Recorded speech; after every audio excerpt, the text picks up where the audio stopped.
Ce matin, en me levant, j'avais pour ambition d'avancer sur mes projets, mon film en stop motion et mon court-métrage de fiction. Je m'étais levée tôt, j'étais prête, c'était une bonne journée qui s'annonçait. Mes projets prennent du temps parce que mon court-métrage en stop motion est en recherche de financement actuellement. Et pour mon court-métrage en fiction, qui sera un thriller psychologique, on est sur le découpage et la réécriture du scénario. J'ai commencé à me motiver à bosser, mais une fois que je suis posée face à mon ordi, rien.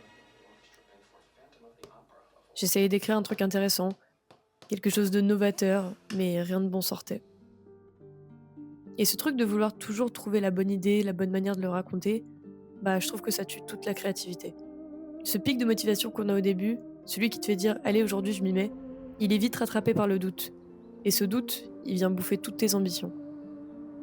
Parce qu'on se sent pas assez légitime pour aborder certains sujets, ou juste parce qu'on manque de confiance en nous, en fait.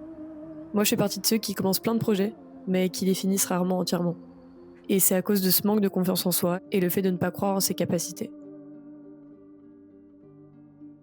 Trouver des idées, ça a jamais été mon problème. C'est plutôt de les travailler, de rester focus et d'avoir une vraie discipline. Et ça, c'est dur. Mais plus le temps passe, plus j'essaie d'y remédier. Parce que j'ai envie de vous montrer tout ce qui se passe dans ma tête. Moi, j'ai toujours aimé l'art en général. Le dessin, la musique, la danse, la peinture. Et à 12 ans, j'ai compris que le cinéma, c'était l'art qui regroupait tout ça. J'ai commencé avec des petites vidéos parodiques avec mes cousins, des montages, des effets spéciaux bien ratés. Mais au moins, je faisais des choses.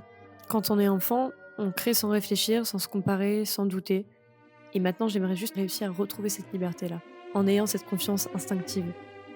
J'ai grandi avec les univers de Tim Burton, Guillermo del Toro, Darren Aronofsky ou encore Wong Kar-wai. J'arrivais pas trop à écrire ce que je voulais raconter, alors je dessinais beaucoup. Des croquis un peu chelous parfois, et ça m'arrive de dessiner même mes cauchemars.